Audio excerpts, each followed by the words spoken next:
The Boogeyman Will Get You by Robert Bloch. The first time Nancy met Philip Ames, he didn't even notice her.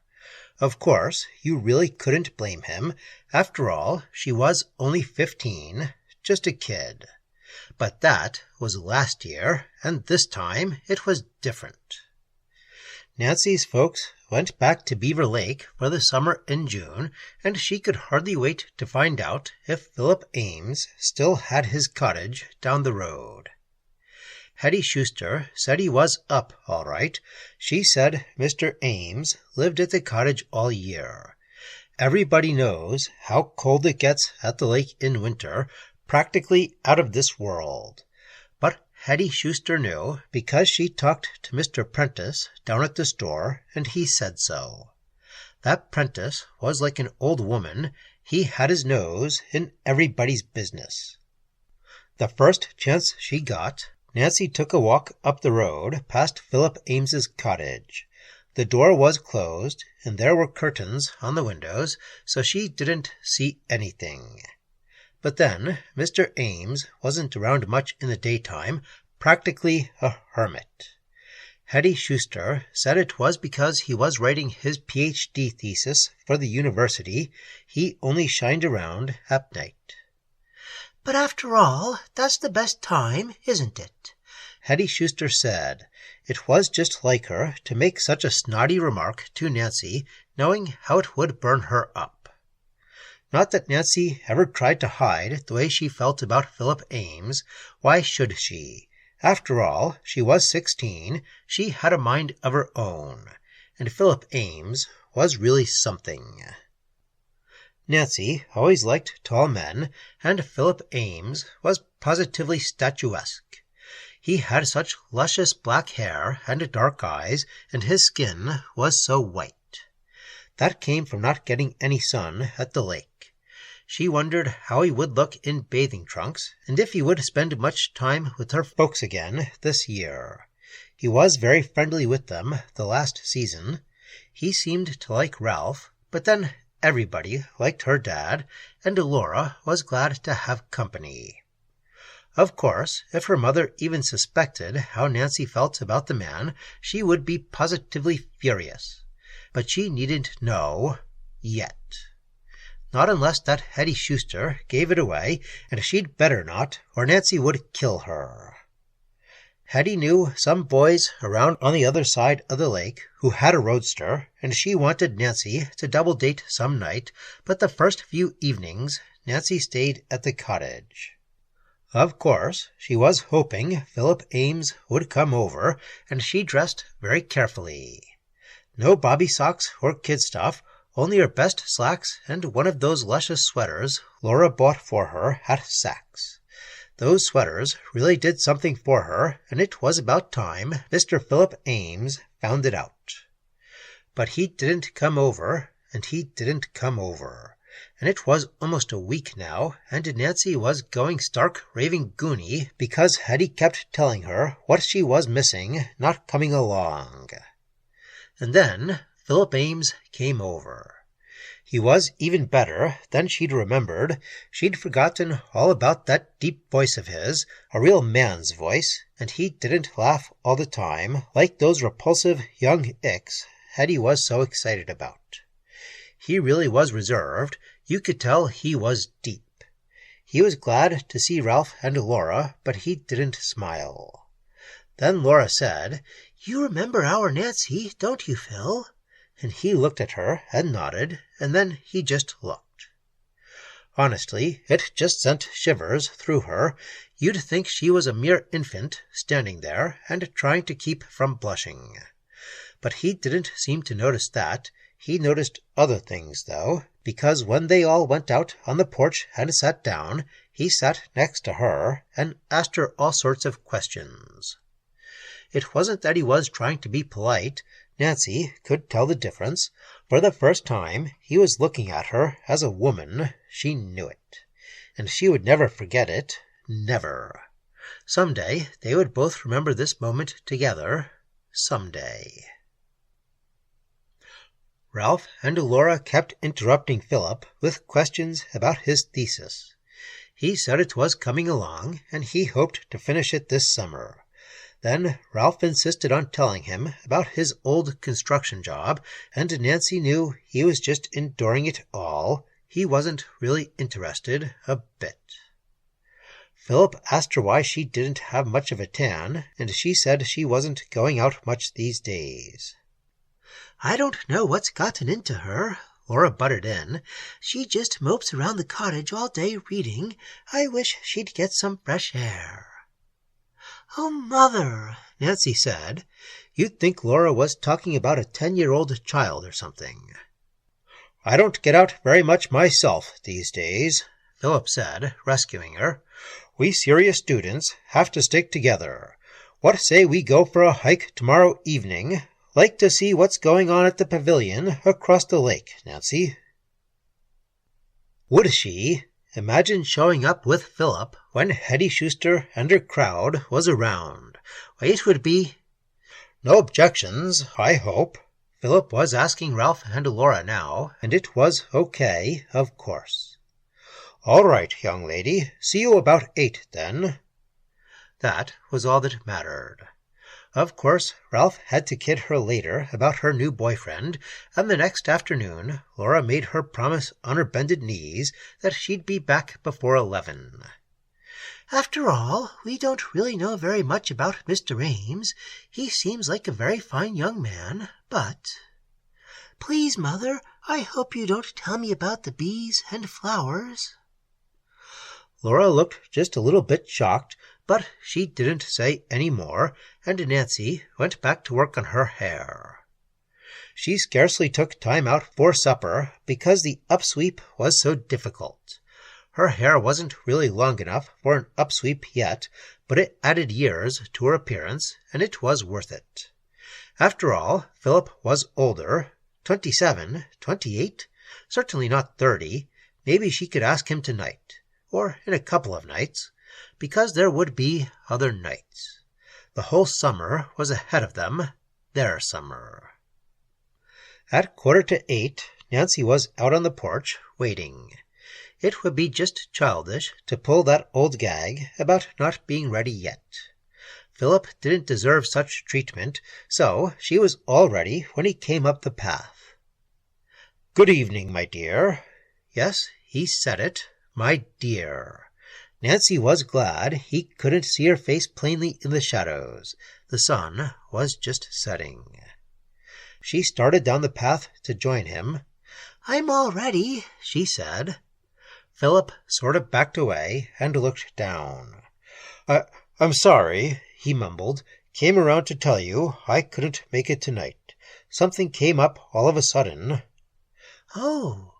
I hope you understand. Why did he keep backing away from her? What was the matter?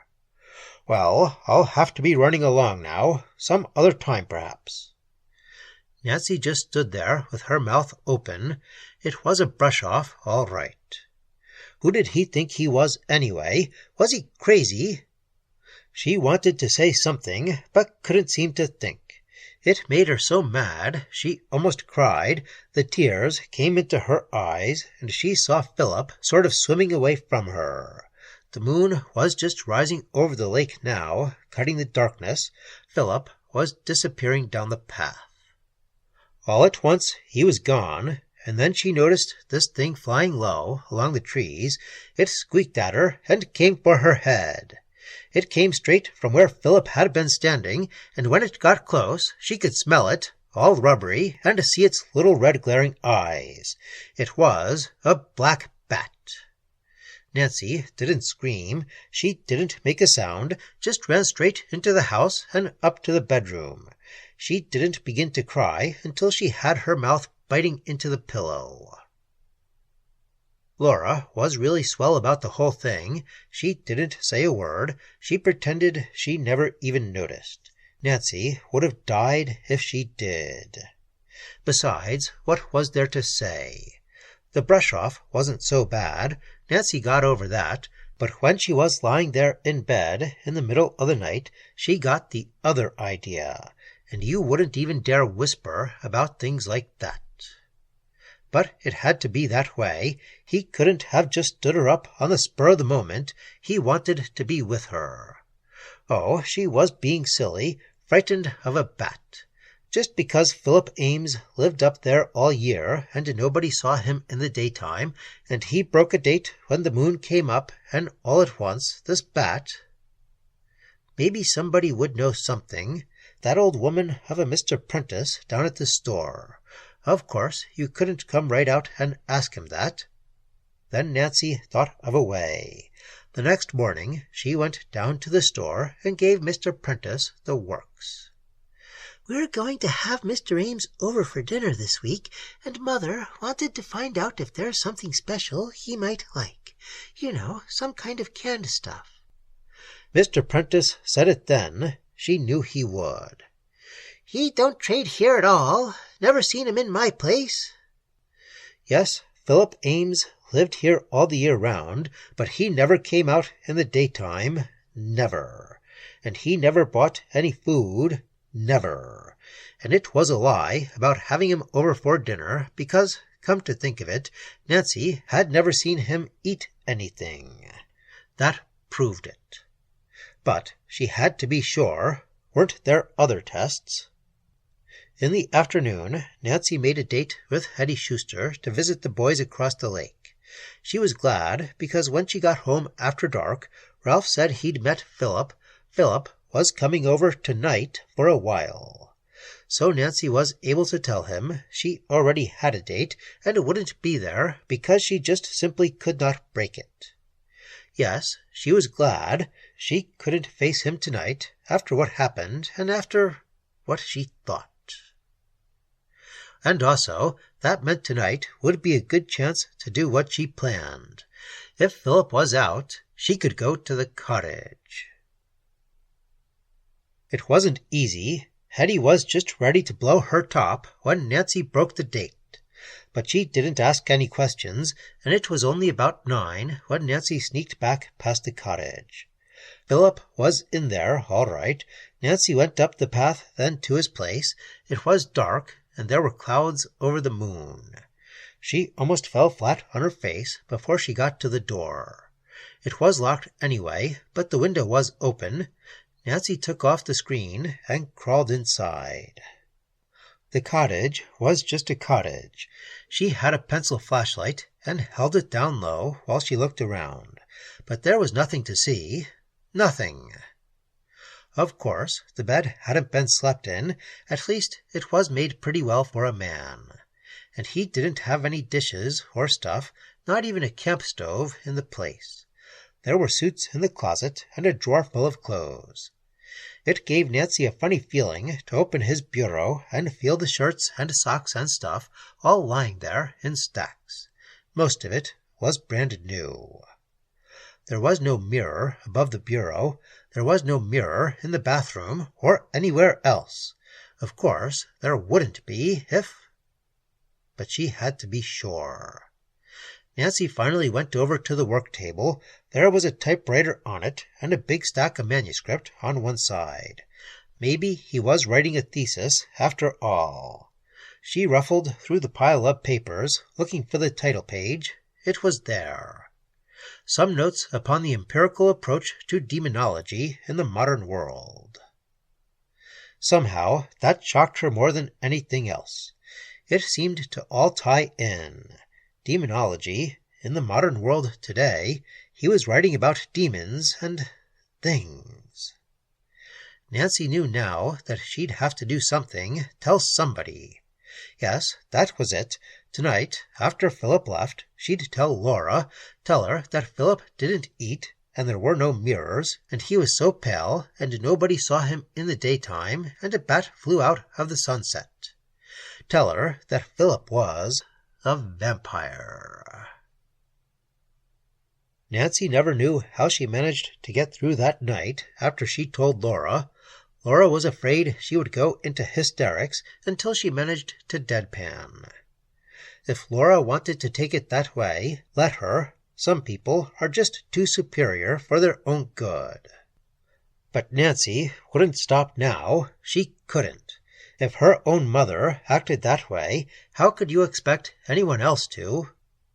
There was only one thing left to do, and that was to see it through. At least Laura wouldn't say anything. She positively wouldn't dare. So the next night, when she heard that Philip might drop in again, Nancy excused herself just in time. She waited outside until she saw Philip come up the path.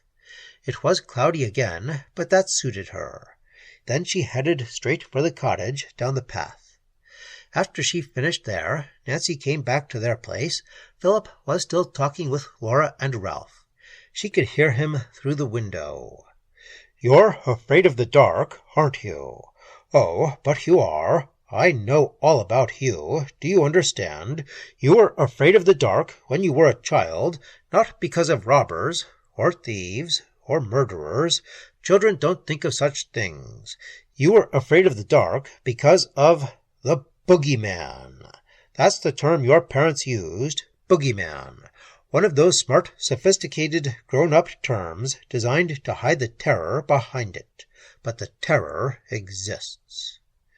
Because when you were a child, you knew what the boogeyman looked like. You would see him in your dreams, that black, grinning face with the wicked red eyes. You heard his buzzing voice mumbling to you in sleep when you had nightmares, and you'd wake up screaming for your mother.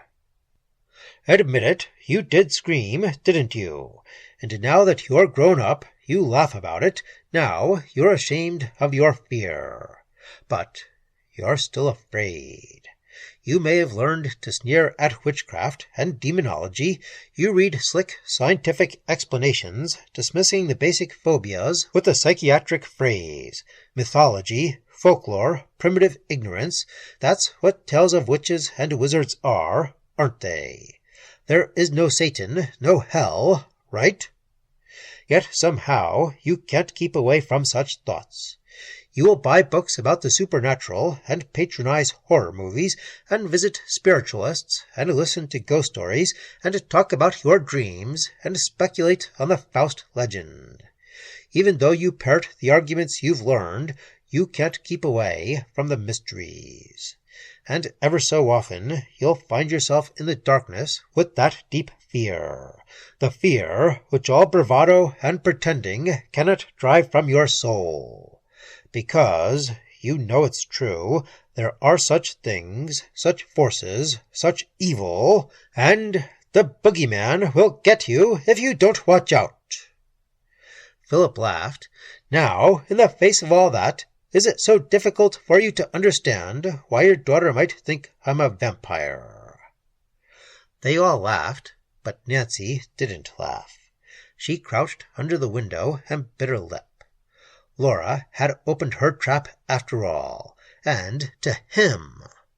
Probably blabbed everything about the food and the bat and all the rest. Now they were having a good time over it. "Damn them," she muttered. Philip had keen ears. She heard him get up and come to the window. There was no use in trying to hide. Nancy walked around to the porch and opened the door. "Why, hello, my dear." "Nancy, back so soon?" They were all grinning at her at once. She couldn't look at them. Philip had a big smile on his face, and for the first time she noticed his teeth. His big white teeth, the points hidden under his full red lips. That was all she could see, Philip's teeth gleaming at her. Nancy made the sign of the cross and ran sobbing into her room. The next day they had it out. Laura told her she was acting like a child. She had just embarrassed them to death. "But why did you have to tell him about it?" Nancy wanted to know. "Because he asked us." "Asked you?" "Yes. Somebody told him you were making inquiries about him at the store." So that was it. That was why he came up with his long line about the boogeyman. Oh, he was clever all right, making them think she was just pulling some kid stuff, making them laugh at her. It was no use talking to Laura at all after that. She was just waiting to fly off the handle about the whole thing. "Let's skip it. Nancy said, and went out. She sat under the trees for a long time that afternoon, just trying to think things out. After all, she could have made a mistake. There were lots of bats flying around at sunset. A man doesn't have to keep house for himself. He can always eat in restaurants. Maybe he did work all day on his thesis. You don't have to be a vampire to write about demonology. Many people have gleaming white teeth, and nobody had been bitten in the throat or killed or stuff like that. But something was wrong. She felt it.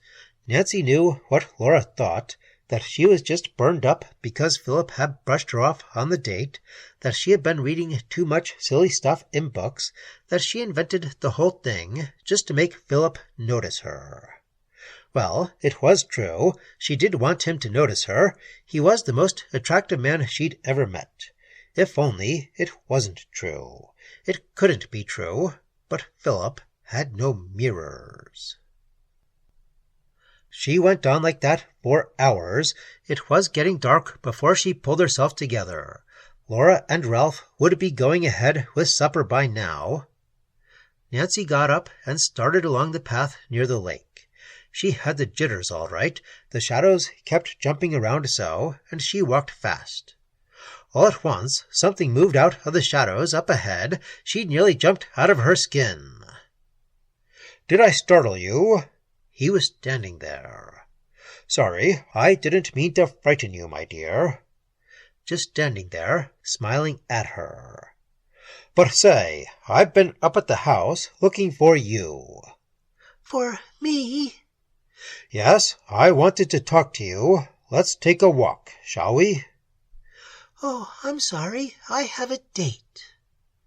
"Too bad. I was hoping we might get together. You aren't angry with me about the other night, are you?" "Not at all." Nancy couldn't figure out what the score was. Philip sounded like an ordinary drip now. Well, she could handle that one. They kept walking along the path. It was getting darker now, and she wondered if the clouds would lift. Not that she was really frightened, but... Philip was rubbing his eye. "What's the matter?" "Got a speck in my eye, or something. Have you got a mirror in your purse, my dear?" "A mirror?" "Yes, if you please." Nancy's hands trembled, so she nearly dropped the purse. But she got the mirror out and gave it to him. He looked straight into it and rubbed his eye. Nancy leaned over his shoulder and saw his reflection. He had a reflection. She didn't know what she was doing, what she was saying. The words just blurted out. You looked into the mirror." Philip smiled and handed the mirror back to her. "Of course I did, and I found that sprig of hemlock on my doorknob last night, too. The one you put there when you sneaked off before coming into the cottage to make the sign of the cross at me." "Why, "Oh, don't look so startled, Nancy. I know all about your ideas. You thought I was a vampire, didn't you?" She couldn't say a word. She felt as if she would sink right into the ground. But Philip grinned.